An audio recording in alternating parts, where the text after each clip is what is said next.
Madame, Monsieur, bonsoir. France-Maghreb au menu de questions d'actu ce soir. D'abord, cette visite en grande pompe d'une délégation ministérielle française en Algérie menée par la première ministre Elisabeth Borne pour donner, je cite, une impulsion nouvelle dans les relations entre Paris et Alger. Le déplacement de la moitié du gouvernement français serait-il une tentative pour camoufler les nombreux mécontentements historiques et structurels entre les deux pays ?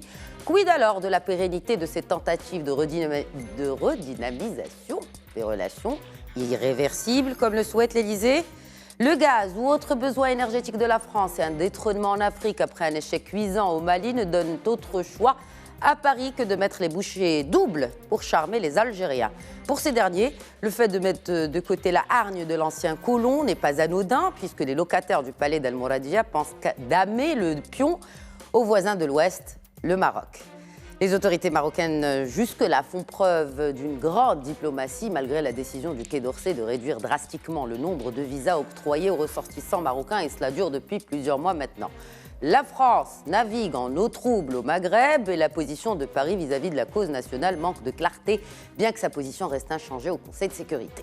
Quelle attitude vis-à-vis de tout cela ? C'est ce que nous allons analyser dans cette émission.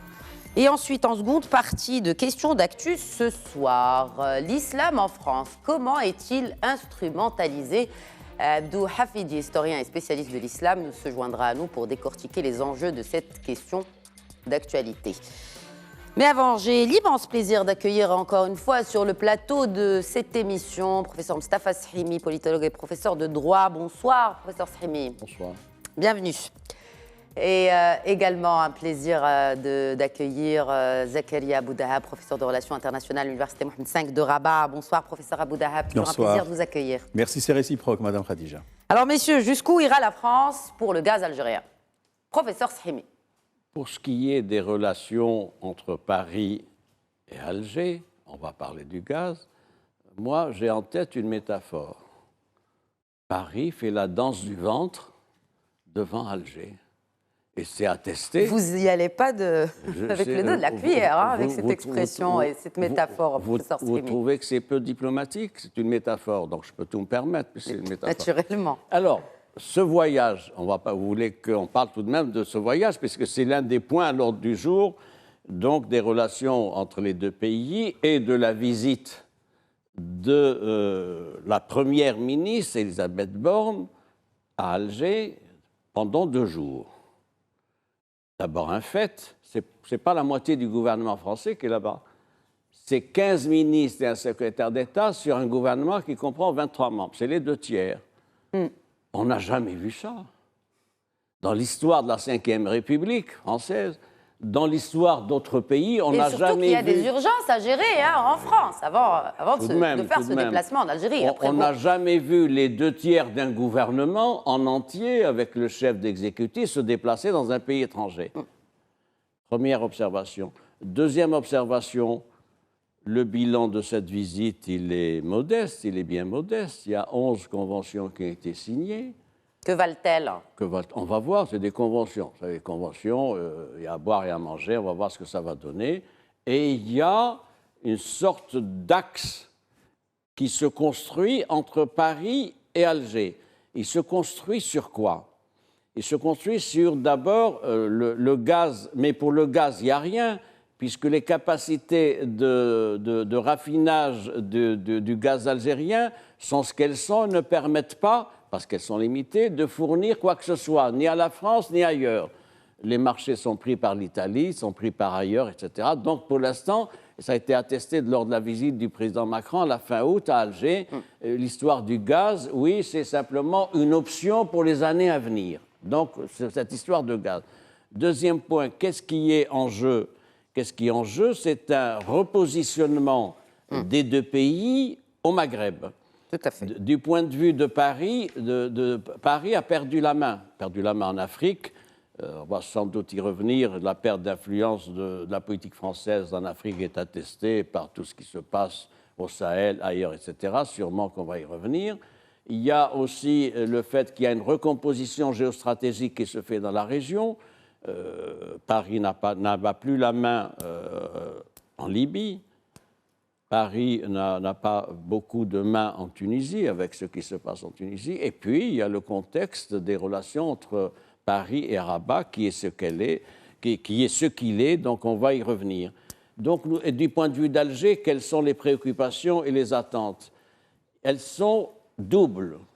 D'abord, le fait qu'il y ait une possibilité de sortir l'Algérie de l'isolement. L'Algérie accuse un grand isolement et sur la scène régionale. Est-ce que le fait que Alger ait demandé quand même qu'il y ait une forte présence ministérielle lors de cette visite de la Première ministre Elisabeth Borne est en soi une preuve que Alger veut montrer quand même qu'ils existent encore sur la scène internationale? Parce que c'était une condition sine qua non. Hein. Ça a été demandé par Alger que le fait qu'il y ait le 2/3 du gouvernement français qui se déplace à Alger. Je comprends votre question, mais quel est le bénéfice d'Alger? Il suffisait qu'il y ait la Première ministre avec 3-4 ministres importants, ministre de l'économie, des finances, ministre des transports, etc., pour que le message recherché soit honoré. Je pense que ça, c'est encore, j'allais dire, de la malfaçon diplomatique. Est-ce que vous pensez que le chiffre arithmétique de 16 ministres plus la Première ministre va ébranler les esprits et conduire à des interrogations sur la scène internationale? Pas du tout. Moi, je soutiens depuis longtemps maintenant, vous le savez, le fait que la diplomatie algérienne est frappée de malfaçon. C'est-à-dire qu'il n'y a pas d'habillage, il n'y a pas de traitement, et c'est des initiatives qui vont à droite à gauche. Deuxième aspect important entre les deux pays, c'est la place de l'islam. La place de l'islam de France, on va sûrement y revenir lors du deuxième thème. Oui. En conclusion, il y a cette visite en grande pompe. Rien n'est réglé. Je vous donne un exemple. Pour ceux qui... Bon, il y a des accords de coopération économique portant sur le secteur, les nouvelles industries, les start-up, tout ça, etc. Mais rien n'est réglé pour ce qui est des visas. Et d'ailleurs, il y a un habillage terminologique qui a été utilisé par la Première ministre qui parle de mobilité des personnes qui ne fait référence qu'aux étudiants, aux artistes et aux hommes d'affaires. Et aux responsables politiques, et aux entrepreneurs et acteurs. Bon. Voilà, donc c'est... Et que délivrer un visa est un acte de souveraineté, dixit Elisabeth Borne. Oui, c'est un acte de souveraineté, mais... C'est-à-dire, on peut vous imposer de ramener les 2/3 du gouvernement, mais on ne peut pas vous imposer de délivrer des visas à tout va. Mais d'abord, il y a des acquis de cette politique française des visas à l'endroit du Maghreb. Il y a des acquis depuis plus d'une vingtaine d'années. Premier point. Deuxième point, c'est une mesure qui est venue dans des circonstances particulières. Elle a été prise par le président Macron à la fin septembre dernier, dans une perspective électoraliste. Tout à fait. Ensuite, le fait que c'est ressenti par les citoyens du Maghreb comme une punition collective. C'est ça qui, je crois, qui est important. Très bien. Est-ce que vous pensez, professeur Abou Dahab, vous avez parlé de cette diplomatie algérienne, vous, en tant que professeur de relations internationales, et cette nouvelle ambition de soft power algérien, comment vous la voyez? Comment peut-on la percevoir déjà dans la durée? Surtout avec ce qui vient de se passer avec l'Espagne, qui était encore beaucoup plus proche d'Alger que les paris, compte tenu bien sûr de l'histoire entre ces deux pays. Du soft power sans le zélige marocain, hein, parce qu'il est bien protégé du point de vue de la propriété intellectuelle. C'est vrai, Madame Khadija, votre question est pertinente. Alger, ça a été dit par mon ami professeur Saimi, cherche à casser une sorte d'isolement diplomatique dans lequel lui-même, Alger, s'est embourbé par maladresse, par précipitation. Et on se souvient, vous l'avez si bien dit, le rappel de l'ambassadeur algérien à Madrid, juste parce que Madrid aurait pris une position de soutien au plan marocain d'autonomie qui, au final, ne fait que s'aligner sur un peu la doxa du Conseil de sécurité. Parce qu'il faut donc le souligner, c'est une centralité qui est confirmée. Et par ailleurs aussi, vous avez parlé de l'Allemagne. Je voudrais quand même dire ici que les relations entre la France et l'Algérie sont très complexes et que même le rapport qui a été préparé par Benjamin Stora l'année dernière n'avait pas, au final, résolu la question de la mémoire. On a parlé de la rente mémorielle, etc., etc. Et que cette visite, c'est vrai, en grande pompe, d'abord par M. Macron fin août, 3 jours, il faut le souligner, quand bien même, il ne faut pas l'oublier, il a été hué à Oran. Et donc, du coup, déjà ce qu'on voit diplomatiquement, politiquement correct, si vous voulez, ça relève un peu d'une stratégie d'expansion, de développement. Mais au final, est-ce que la société profonde partage les mêmes points de vue que ceux adoptés par le régime en place? Bon, déjà, est-ce que la société profonde, et notamment les jeunes, acceptent déjà la politique globale du pouvoir en place? Exactement. Je me souviens d'un match de football qui s'est déroulé il y a quelques années à Marseille, et où la Marseillaise d'ailleurs, ou à Paris, a été sifflée. Oui. Et déjà, c'était une sorte de symptôme d'une pathologie qui est très profonde. Moi, je crois qu'une visite de ce genre ne va pas résoudre toutes les problématiques. Et de part et d'autre, les deux parties avaient un peu prévenu qu'elles allaient laisser de côté toutes les questions fâcheuses et épineuses. Les contours de cette visite d'Elisabeth Borne sont très flous. On dit, bon, il n'est pas question de parler de gaz. Ce que je veux dire, c'est que, bon, on connaît la réalité de l'économie algérienne. D'ailleurs, il y a eu un plan du gouvernement passé pour diversifier l'économie algérienne, pour sortir de la dépendance des hydrocarbures au temps où le baril était au plus bas. Donc on pensait à diversifier, mais les faits sont là. L'économie algérienne n'est pas diversifiée. Donc que va chercher Paris à Alger? On parle que économie, là, hein, au-delà des enjeux diplomatiques et géostratégiques. Je vais aller dans votre sens, mais auparavant, je vais faire une autre observation, si vous le permettez. La France a-t-elle une diplomatie? Non. Ah non, j'y viens. Je vais rajouter, la France a-t-elle une diplomatie en Afrique? J'y viens. La France a-t-elle encore une diplomatie au Maghreb? De manière générale, et je vais décliner ensuite par zone, si vous le permettez. A-t-elle une diplomatie en Afrique? Elle n'a pas de diplomatie, regardez ce qui se passe. Regardez le retrait du corps expéditionnaire français dans l'opération au Sahel, où 6 000 hommes ont plié bagages dans des conditions d'humiliation, avec ce qui se passe au niveau des peuples de la région, et même des peuples en dehors du Sahel. C'est ça qui est intéressant. C'est-à-dire, il y a un rejet. Oui, Burkina Faso, donc il y a un phénomène de rejet. Deuxième point, au niveau des jeunes, au niveau du Maghreb, la France n'a pas une politique maghrébine claire. Au niveau du Moyen-Orient, la voix de la France est inaudible. Vous vous souvenez des gesticulations du président français quand il était allé au Liban, en donnant un délai d'1 mois aux responsables libanais pour trouver une solution? Il n'y a rien du tout. Pour ce qui est de l'Ukraine et de la Russie, pas davantage, puisque le président Macron s'est lancé dans une politique de téléphone continu tous les 2 jours. Est-ce qu'il y a un changement de paradigme avec l'arrivée de Macron au pouvoir? Est-ce que vous pensez que c'est une nouvelle façon de faire de la diplomatie sous l'ère Macron? Une nouvelle façon. C'est-à-dire on fait coupure avec le passé, avec Mitterrand, Chirac, Sarkozy, et là Macron arrive avec une nouvelle vision et son gouvernement suit cela. Il y avait historiquement ce qu'on a appelé, ce que Hubert Védrine appelait, l'ancien ministre des Affaires étrangères français, appelait le gaulo-mitterrandisme, c'est-à-dire une vision de la France et un positionnement de la France sur les grandes questions internationales. Cet héritage-là n'est plus valable. Le président Macron a-t-il des repères d'appréhension et d'intelligibilité des mutations internationales? Ce n'est pas le cas. C'est pas le cas. J'ajoute un point particulier, c'est que le Quai d'Orsay, qui est professionnellement le mieux armé au sein de l'État français, fait de la rétention en l'endroit de l'Élysée, je peux vous le dire, puisque le président Macron a un projet de réorganisation et de liquidation du corps des diplomates pour les banaliser, les assimiler, etc. Donc il y a là un problème de stratégie, d'évaluation, d'analyse qui fait que ça donne les résultats que vous savez. Maintenant, les intérêts économiques. Oui, il y a des intérêts économiques. Lesquels? Il y a des grands marchés. Si on enlève le gaz, qu'est-ce qui reste? Il y a des grands marchés de construction.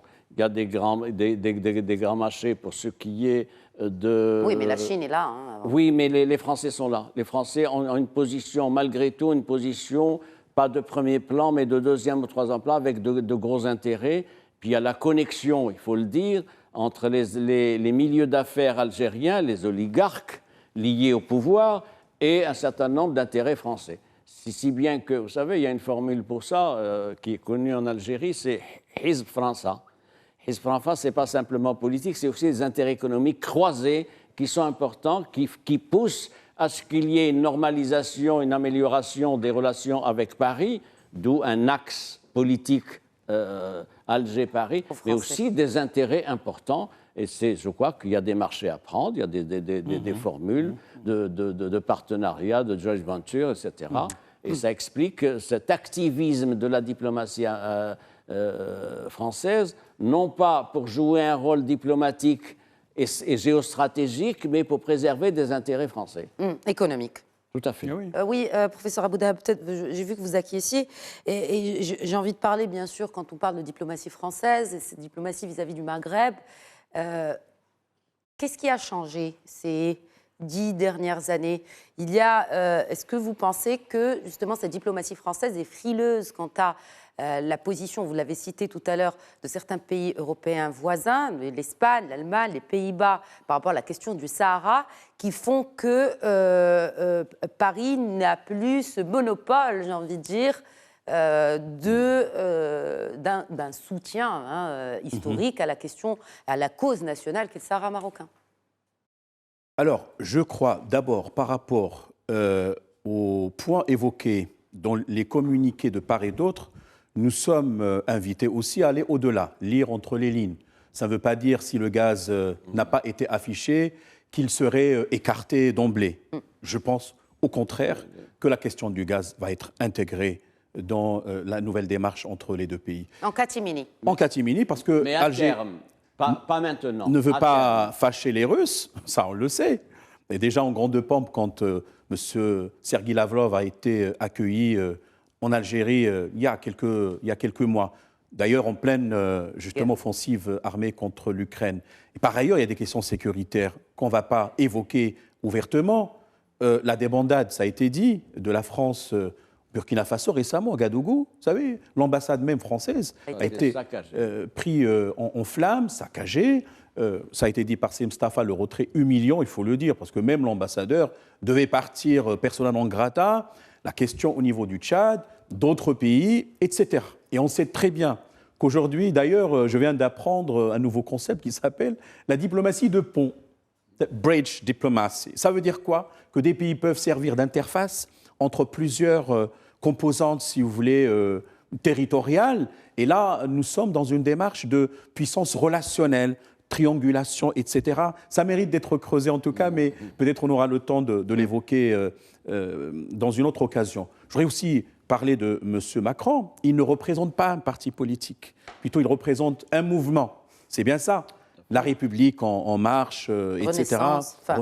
Et donc on a du mal, si vous voulez, à le lire de façon politologique. Est-ce qu'ils sont droite, gauche, etc., etc. Ceci dit... Il n'y a pas de corpus. Voilà, il n'y a pas de corpus. Il n'y a pas un référentiel. La grille de lecture, c'est très difficile. Ce qu'on peut dire, c'est vrai, et moi, ce n'est pas un point de vue qui n'a pas de fondement. La France, depuis 2007, je le répète, que ce soit au sein de la 4e commission de l'ONU, c'est-à-dire que c'est une commission principale qui dépend de l'Assemblée générale, que ce soit au niveau du Conseil de sécurité, est toujours resté dans une position de soutien critique au plan marocain d'autonomie. Et d'ailleurs, même cette formule de bonne base pour des négociations, c'était, je crois, M. Sarkozy qui, le premier, l'avait utilisée. On s'en souvient, à l'époque, le contexte géopolitique était très différent. Il s'agissait de lancer l'Union pour la Méditerranée, d'avoir une politique méditerranéenne rénovée, etc. Maintenant, les temps ont changé. Comme on dit, il y a une aubaine stratégique de l'Algérie, amplifiée par la crise en Ukraine, la question du gaz. Ça donne à l'Algérie, si vous voulez, un peu plus de points sur le plan de l'échiquier géostratégique. Mais cette idée d'interdépendance croissante, le bol de spaghettis, comme le disent les économistes, matelas d'intérêt, le commerce d'eau de Montesquieu, etc., je crois que Paris a une vision un peu lointaine. Il y a des rapports qui ont été certainement préparés, et donc les calculs se font déjà. Et le Maroc ne manquerait pas de réagir promptement, j'imagine. Alors justement, parlons de cette diplomatie marocaine et de l'attitude de la diplomatie marocaine par rapport à ce... il n'y a pas réel changement de la diplomatie française, mais cette nouvelle orientation de la diplomatie française. Professeur Sahimi. Ce qui est reproché à Paris, c'est de ne pas prendre compte des avancées du dossier national. Voilà le grief. Est-ce que on ne prend pas compte ou justement on prend compte et cela ne nous déplaît? Non, c'est un grief. J'ai parlé de grief, donc c'est un reproche. C'est-à-dire que le Maroc était fondé, compte tenu de l'étroitesse des liens entre les deux pays, sur le plan économique, culturel, humain, etc. Le Maroc était en droit d'attendre une réévaluation de la position française sur la question nationale, d'autant qu'il y a eu des changements importants, fondamentaux sur cette question-là. Il faut le rappeler, la reconnaissance américaine de la souveraineté sur le Sahara marocain, décembre 2020, confirmée par la nouvelle administration Biden, la révision déchirante de l'Espagne qui a une responsabilité particulière dans ce dossier pour des raisons historiques que vous connaissez. La France aussi, hein. Je pense que les deux se valent. Mais pour ce qui est du Sahara sur marocain, l'histoire. il était sous protectorat espagnol, oui, mais la France était là depuis le début. Ce que je veux dire, c'est que c'est un acteur, enfin pas un acteur, je mets le mot acteur entre guillemets. La France et l'Espagne, vous avez raison, ce sont deux pays qui ont les cartes géographiques, historiques qui attestent de la marocanité et du Sahara, ex-Sahara occidental, et d'autres régions limitrophes d'intéressant le pays voisin. Je ne veux pas m'étendre là-dessus, mais c'est-à-dire s'il y a un travail de notaire qui doit être fait un jour au niveau international, c'est sur la base des cartes qui ont été faites par les deux puissances du protectorat français et espagnol. Maintenant, il y a eu des changements. J'ai parlé de la position américaine, j'ai parlé de la position espagnole qui est extrêmement importante, la position de l'Allemagne, première puissance européenne, plus une dizaine d'autres pays européens. Et il y a donc matière à ceci. Le Maroc était en droit d'attendre de la France un soutien plus actif. C'est quoi un soutien plus actif? Justement, parce que là, professeur Abou Dahab a parlé de la position, bien sûr, de la France au sein du Conseil de sécurité en tant que membre permanent de ce Conseil de sécurité. Sa position n'a jamais changé. D'autant plus que dans la 4e commission, pareil. Donc, quand le Maroc, justement, quand le Maroc demande une position plus claire, ce serait bien qu'on clarifie aussi ces termes à nos téléspectateurs qui nous regardent partout, en Algérie, au Maroc, en France. Je vais vous répondre. Qu'est-ce qu'une position claire de Paris aujourd'hui sur la question du Sahara, Moustapha Sremé? Je vais vous répondre. Il y a les textes, les résolutions du Conseil de sécurité, dont celle la 2602 du 29 octobre 2021. Le Maroc ne demande pas autre chose. Qu'est-ce qu'elle dit, cette résolution? Elle énonce un certain nombre de paramètres. Un processus de négociation, donc sur la base d'un compromis politique, des paramètres de négociation, des processus et un format. Processus, ça a été lancé et validé par le Conseil de sécurité, c'est-à-dire les 4 parties. Il y a 4 parties. Et d'ailleurs, auparavant, l'Algérie disait qu'elle n'était qu'un voisin. Maintenant, ils ont sorti une nouvelle formule, celle du ministre des Affaires étrangères, dit « Nous sommes des voisins inquiets ». Qu'est-ce que ça veut dire, les voisins? Oui, c'est tout chose, c'était il y a quelques jours. Donc le Maroc attend de Paris qu'elle prenne compte des changements qui sont intervenus, des avancées diplomatiques du Royaume sur la question nationale, et qu'elle considère le primat, la prévalence du projet marocain d'autonomie d'avril 2007 comme étant la base de règlement d'une solution. C'est ça. Je résume si vous voulez bien. La prévalence du projet d'autonomie interne dans le cadre de la souveraineté nationale, l'intégrité territoriale, ça c'est pas négociable, ça c'est des fondamentaux. Deuxième point, la relance du processus de négociation sur une base qui a été déjà consacrée lors de 2 réunions en Suisse. Troisième point, d'appuyer la recherche d'une solution de compromis politique. Ça, c'est sûr que la délégation qui est actuellement en visite à Alger, ça ne fait pas partie de l'ordre du jour de sa visite. Non, elle est quand même première ministre, donc il y a le ministre des Affaires étrangères avec elle, tout ça, etc. Donc sûrement, de manière informelle, ça ne sera pas dans le communiqué commun qui sera publié, etc. Mais il est bien évident que c'est un aspect. Et sur ce plan-là, le donnant-donnant Paris-Alger, du point de vue du régime algérien, c'est de continuer à persister dans ce couloir-là et de ne pas en sortir. C'est le statu quo. C'est-à-dire en rester une solution de principe, de soutien du processus onusien sans plus. C'est pour ça que le Maroc estime que la France n'a pas été à la hauteur de la situation. Et il faut y ajouter d'autres éléments concurrentiels qui compliquent nos rapports avec Paris. Nous sommes en désaccord sur la solution libyenne.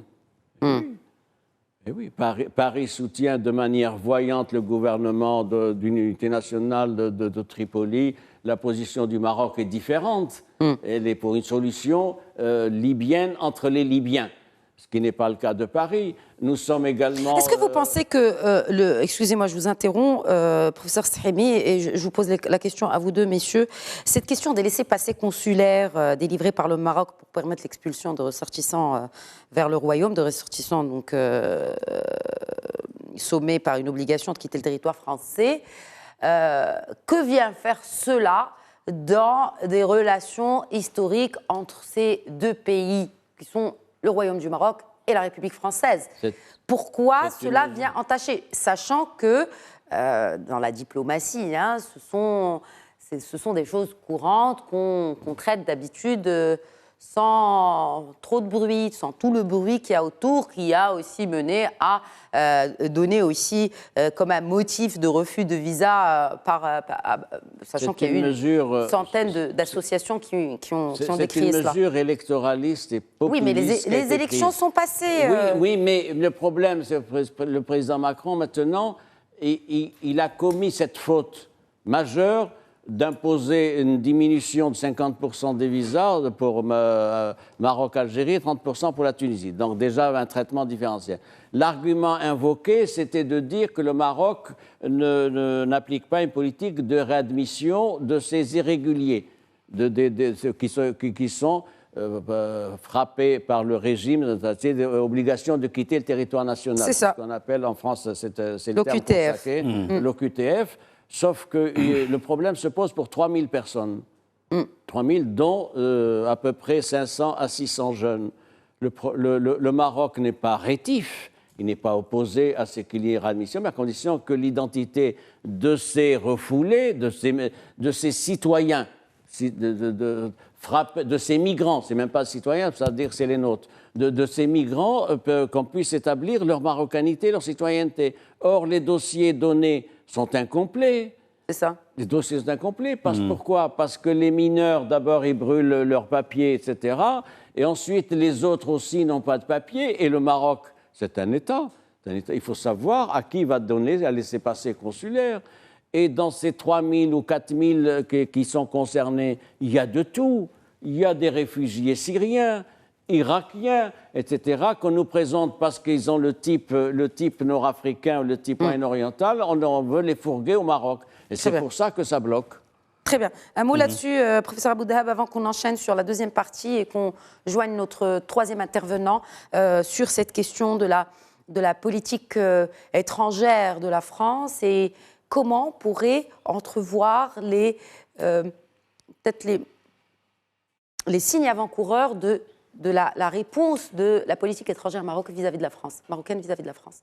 Ma conviction est que cette politique ne peut réussir que si elle se fonde sur une approche d'intégration régionale et qu'elle puisse dépasser les clivages et également toute tentative visant à diviser pour mieux régner. Voilà, je le dis de façon très abrégée. Ceci dit, les temps ont changé et depuis que le Maroc a considéré qu'il n'est plus celui d'hier et qu'il est dans une problématique de recomposition, cela n'a pas fait que des émules. Il y a toujours une sorte de jalousie. Mais je voulais quand même dire qu'il y a parfois malheureusement des relents, des réflexes qui sont très enfuis un peu dans le subconscient français. En 2002, quand le Maroc lançait les négociations avec les États-Unis pour conclure un accord de libre-échange, il y avait un ministre qui s'appelait Loss qui disait « Ah, le Maroc devait choisir soit entre la France ou les États-Unis ». Il a été tensé par M. Chirac à l'époque, disant que le Maroc est libre de choisir ses partenaires. Et nous ne sommes pas encore sortis de cette logique de paternalisme pédagogique, si je veux un peu forcer les traits, faire comme le fait Si Mustapha. La question de la réadmission, elle est très compliquée. Le Maroc n'a jamais voulu signer un accord en la matière, ni aucun pays, je pense, du Maghreb, l'Algérie et la Tunisie. C'est la raison pour laquelle cette question visait tous ces pays, pris globalement une sorte de mesure de pression. D'autres l'ont fait au niveau de la Méditerranée de l'Est, comme la Turquie, parce que le Maroc ne veut pas également brouiller ses cartes ou brûler ses cartes avec les amis de l'Afrique subsaharienne. Autrement, si on va devenir une sorte de centre de rétention, de réadmission de personnes qui sont malheureusement traitées comme... C'est pas possible. Voilà, ne sont pas comme des êtres humains. Le Maroc ne veut pas aller dans ce sens-là. Il a préféré plutôt rester dans sa démarche traditionnelle de solidarité sud-sud plutôt que d'aller dans cette direction-là. Et pour l'instant, le Maroc privilégie la sagesse quant à sa politique étrangère vis-à-vis de la France. Ça n'empêche pas la veille vigilante. Exactement, bien sûr. Quand on parle de diplomatie, bien sûr, il y a la diplomatie économique, il y a la diplomatie au sens pur et dur de la politique étrangère, il y a aussi la diplomatie culturelle. Ce qui nous amène à notre deuxième sujet concernant la grande mosquée de Paris. Je voudrais souhaiter la bienvenue à Abdou Hafidi qui se joint à nous par Skype, historien et spécialiste de l'islam. Bonsoir Abdou Hafidi. Bonjour et merci pour cette sympathique invitation.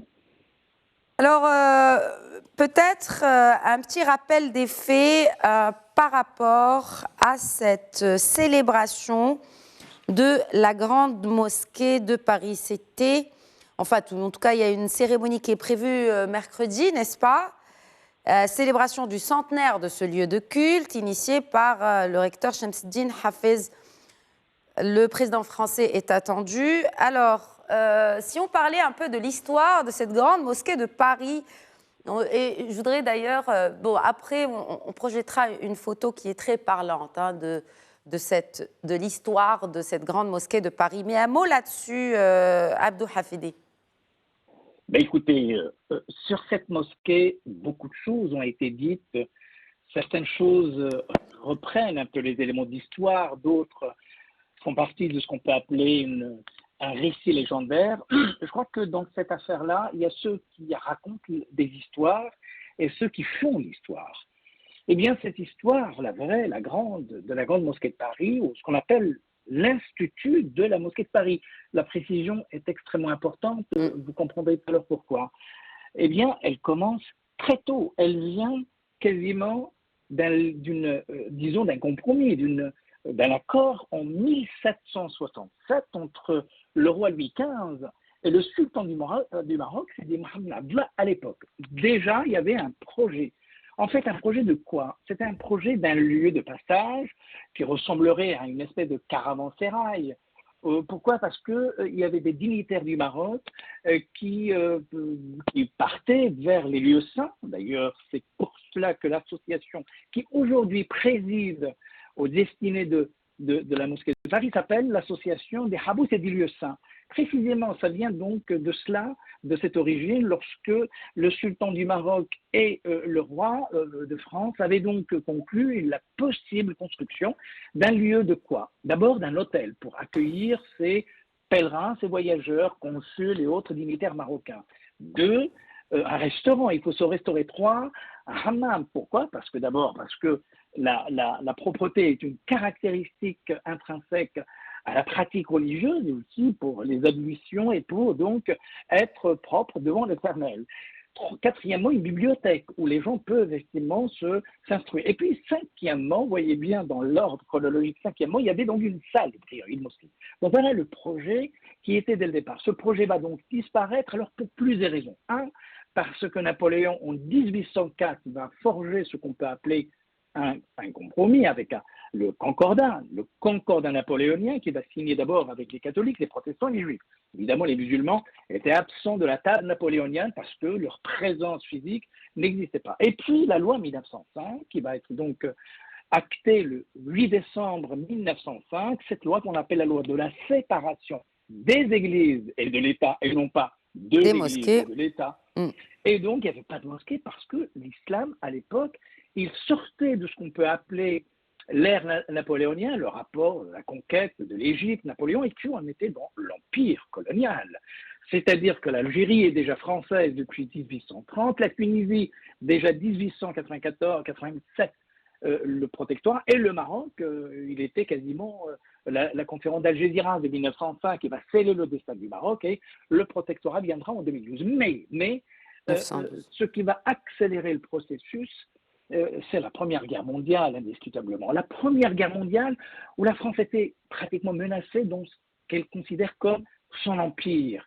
Et pour renforcer cette dimension-là, car la mosquée de Paris a été construite d'abord dans un projet politique, dans un projet de ce qu'on appelle le roman colonial, l'histoire coloniale. La France, elle était d'abord affaiblie en 1918, mais en même temps sortante, gagnante par le traité de Versailles, et donc la France faisait partie de ces gagnants. Et là, en 1916, il va y avoir un événement important, c'est qu'on va ressortir des tiroirs par la grâce des militaires. Ce sont les militaires qui vont sortir, ils vont dire, écoutez, nous avons des centaines de milliers, des spahis, des goumiers, bref, de ce qu'on appelle les soldats coloniaux qui sont morts pour la France.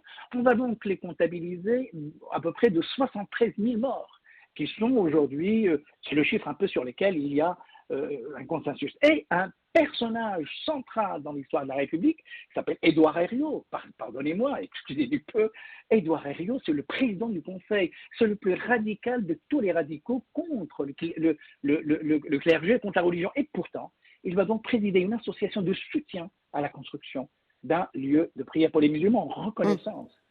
Voilà, si vous voulez, la préhistoire, l'archéologie de l'histoire de ce lieu qui est très intéressante à rappeler quand on parlera de cette mosquée concrètement. Alors, merci pour ce rappel des faits historiques.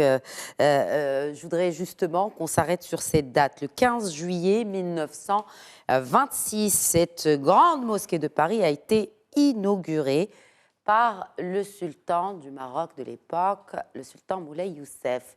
Et cette photo, messieurs, commentaire sur image. Je commencerai par vous, Moustapha Salimi.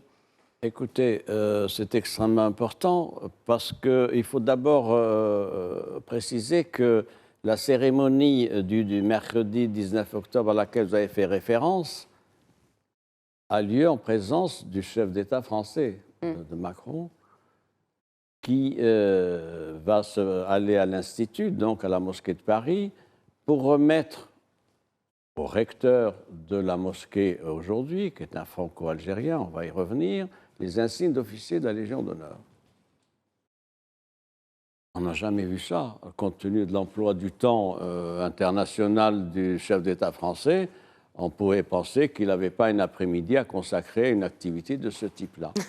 Eh bien, alors, il faut rappeler aussi, pour que ça soit dit maintenant, que ça fait partie d'un deal, d'un arrangement entre le président Macron et le président Tebboune. Il faut mettre en perspective ces éléments-là. Pourquoi ? Parce qu'il y a un deal pour ce qui est du vote des Français musulmans d'origine algérienne lors des élections présidentielles, je vais donner des détails, et le contrôle par l'Algérie de l'islam français. C'est ça les deux enjeux. Alors, je vais quand même vous donner des éléments. On est bien loin de cette photo-là. Je vais y venir. Non, ça sera pour la fin. Oui. Vous allez voir, je suis donc, mon mais développement. il est intéressant de parler de cette instrumentalisation de l'islam de France. Tout à fait, c'est l'instrumentalisation, mais il faut expliquer pourquoi ça s'est fait. Ça s'est fait sur une base donc d'un arrangement dans les deux sens. Je mobilise les miens, ou censés être les miens, pour voter pour toi, et toi, tu me donnes le contrôle de l'islam français. Je vais vous donner des éléments d'information. Entre le premier tour de l'élection présidentielle et le deuxième tour de l'élection présidentielle en France, en avril, s'est déplacé à Alger l'ancien ministre français des Affaires étrangères, Jean-Yves Le Drian. Alors, le communiqué laconique dit oui, les questions d'intérêt général de la région, etc. En fait, c'était pour négocier avec le président Tebboune l'accord et le soutien de la mosquée de Paris pour l'élection présidentielle. Je vais vous donner encore un pays chiffre. laïque. Oui, mais c'est ça qui est intéressant. Vous faites bien de réagir de cette manière-là. Ce sont des électeurs importants. En France, en deuxième tour de l'élection présidentielle, il y a eu 49 millions d'électeurs inscrits. Il y en a la moitié qui ont voté, à peu près. Ça donne 25 millions de suffrages exprimés.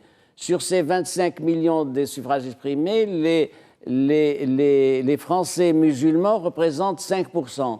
C'est-à-dire que c'est un capital d'1,2 million voix. Et on a des statistiques, on a des sondages, je travaille sur ça. 85% des électeurs français musulmans ont voté pour Macron pour le deuxième tour. Ce n'était pas le cas pour le premier tour, où 65% d'entre eux avaient voté pour Jean-Luc Mélenchon. Donc voilà un premier point. Le deuxième point, il intéresse le contrôle de l'islam français.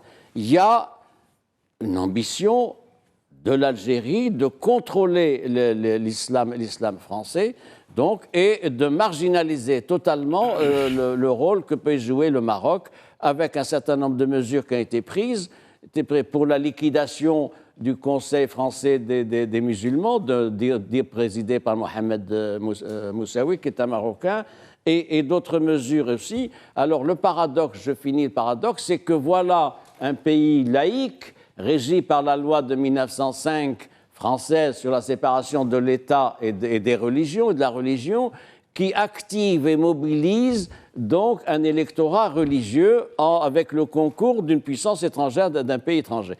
Maintenant, pour la photo, bien sûr, c'est important. Vous savez, ça a été inauguré en 2026, en 1926, en présence du sultan Moulay Youssef, vous l'avez dit, en présence du président français, Gaston Doumergue. Il faut rappeler que le terrain appartient à la mairie de Paris, il y a des terrains militaires, mais le financement a été assuré pour l'essentiel par le Maroc. Savez-vous combien il y a eu d'artisans de Fès qui sont allés pendant 2 ans, de 2023 à 2026 450. 1923. Vous êtes du présent et du passé. Non, mais 2023, 1923, 1926. 450 artisans de Fès spécialisés dans le zélige. Savez-vous qu'en 2005, s'est posé le problème de la restauration de cette mosquée, à qui on a demandé le concours, à une centaine d'artisans de Fès qui sont restés 8 mois. Il y a, pour résumer, la mosquée de Paris, c'est une œuvre marocaine qui entre dans le patrimoine mondial. D'ailleurs, il faut la voir, il faut la visiter. C'est un ADN marocain. Ça se voit, on a vu les images. Alors, le seul problème qui se pose, c'est un problème juridique que je vais résumer, c'est qu'elle est gérée par une société qui s'appelle la Société des lieux saints. Qui a été créée quand ? En 1917. C'est un daïr sultanien de 1917 qui a créé cette Société des lieux saints. Pourquoi ? Parce qu'il s'agissait de biens relevant du droit musulman et la France ne pouvait pas légiférer. Et donc, même juridiquement, nous en sommes là. Et c'est pour ça qu'il faut continuer à dénoncer la politique d'appropriation qui est faite par l'Algérie avec le concours actif maintenant, protocolaire, diplomatique et symbolique des autorités françaises actuelles. Et cela nous ramène à votre métaphore au tout début de cette émission de danse du ventre et d'autres choses. Professeur Abou Dahab, peut-être un commentaire sur image, sur cette photo. C'est une image qui est parlante, surtout pour les téléspectateurs. D'abord, la personne qui est à droite, c'est M. Sidi Qaddour Ben Ghabrit, qui aurait été l'un on va dire, des architectes, pas au sens de l'architecture, mais on va dire les concepteurs de cette mosquée. Du moins, il faut croire les documents qui sont mis à disposition, entre autres par les archives françaises. Et je parle de la Bibliothèque nationale de France, je parle de Gallica, etc. Évidemment, le sultan Moulay Youssef, un des descendants du sultan Moulay Hassan, il y avait un certain sultan Moulay Abdelaziz, Moulay Hafid, et par la suite, Moulay Youssef, qui par la suite, évidemment, a cédé à Ben Youssef, qui est le futur roi Mohamed V. Je constate d'abord du point de vue de l'architecture, la calligraphie, les typologies sont... Le zélige, vous avez évoqué aussi au début de cette émission. C'est parfaitement conforme à l'artisanat marocain et à ce génie marocain. C'est extrêmement important. La Qarawiyyin est le référent. Tout à fait, ainsi que d'autres mosquées, on peut parler de... Mais c'est un art qui est ibéro-mauresque en réalité. Je crois qu'il a été traduit à merveille par les artisans marocains. C'est une œuvre qui est très importante. Je vais quand même dire, parce que c'est important, il y va de la contribution à éclairer le public, c'est que Sidi Qaddour Ben Ghabrit avait reçu la nationalité marocaine. Ça, c'est très important. Il a été même l'un des conseillers des sultans, parce qu'il a côtoyé pas mal d'entre eux. Il est né à Oran, Tlemcen, exactement. Il était marocain à l'époque. Voilà, et par la suite, il a quand même, son métier, c'est un drogman, comme on dit, c'est un traducteur, interprète. Il connaissait, d'après les documents historiques, les codes religieux. Il a joué un rôle très important qui doit être éclairci par les historiens. Je ne prétends pas l'être, mais je vois un peu la macroscopie si vous voulez, des relations internationales. Je pense qu'il faut chercher ici à mieux éclairer, étudier son rôle dans la préparation du protectorat français. C'est extrêmement important. Je vais vous répondre. Voilà. Nous avons un historien avec nous, messieurs. 10 secondes, Abdou Hafidi. si vous permettez, 10 secondes pour compléter, parce qu'il est trop diplomate. Il faut expliquer que Qaddour Ben Ghabrit est français, intégré dans le corps des diplomates français, et qu'il a eu un rôle essentiel au service du protectorat. J'ajoute un dernier point, c'est que pour la pose de la première pierre, cette cérémonie que fait le président Macron, le Maroc est absent. Pourquoi? Cette cérémonie est placée, vous savez sous quelle égide? Elle est placée sous l'égide de l'IOT de Qaddour Ben Ghabrit. Question, où est le Maroc dans tout ça? Donc il y a là une politique délibérée d'écarter le Maroc. Abdou Hafidi, historien spécialiste de l'islam, où est le Maroc? Pourquoi le Maroc n'est pas présent à cette célébration de la Grande Mosquée de Paris?